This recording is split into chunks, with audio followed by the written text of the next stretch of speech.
మన మర్రి golden diamonds లో మీరు కొనే ఆభరణాలపై నో జీఎస్టీ, కేవలం 1% నుండి 11% వరకు మాత్రమే గల VA, ఆపై జీరో మేకింగ్ ఛార్జెస్, ఇంకా నో జీఎస్టీ. మర్రి గోల్డెన్ డైమండ్స్. వెనజువెలా అధ్యక్షుడిని బంధించిన తర్వాత ఇరాన్ పై యుద్ధం చేసి భంగపడిన అమెరికా ఇప్పుడు క్యూబాను లక్ష్యంగా చేసుకున్నట్టు తెలుస్తోంది. క్యూబాతో ఉద్రిక్తతల నేపథ్యంలో ట్రంప్ వ్యాఖ్యలు అందుకు బలాన్ని చేకూరుస్తున్నాయి. ఈ క్రమంలోనే అమెరికాకు చెందిన భారీ విమాన వాహన నౌక USS నిమిడ్జ్ కరేబియన్ సముద్రంలోకి ప్రవేశించింది. క్యూబాపై అమెరికా తన దౌత్య సైనికపరమైన ఒత్తిడిని పెంచుతోంది అనడానికి ఇదే నిదర్శనమని నిపుణులు భావిస్తున్నారు.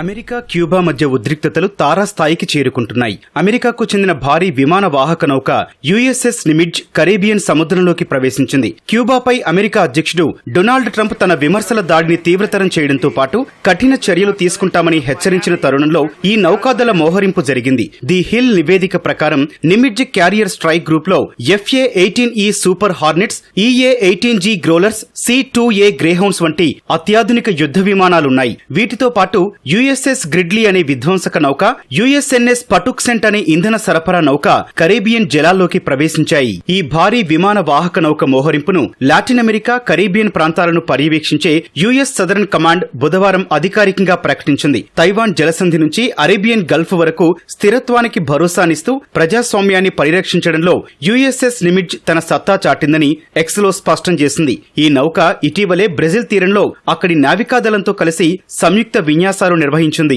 మరోవైపు 1996లో అంతర్జాతీయ జలాలపై 2 పౌర విమానాలను కూల్చివేసి 4 మృతికి కారణమైన ఘటనలో క్యూబా మాజీ అధ్యక్షుడు రౌల్ కాస్ట్రోపై అమెరికా న్యాయశాఖ హత్యా నేరాలను నమోదు చేసింది. క్యూబా స్వాతంత్ర్య దినోత్సవం నాడే ఈ అభియోగ పత్రాన్ని నమోదు చేసింది. దీనిపై స్పందించిన అమెరికా అధ్యక్షుడు ట్రంప్ తమ యంత్రాంగం దృష్టి మొత్తం క్యూబాపైనే ఉందని, క్యూబా నుంచి వచ్చిన వారికి తిరిగి అక్కడికి వెళ్లి తమ కుటుంబాలను కలవాలనుకునే వారికి ఇదొక చారిత్రక ఘట్టమని అభివర్ణించారు.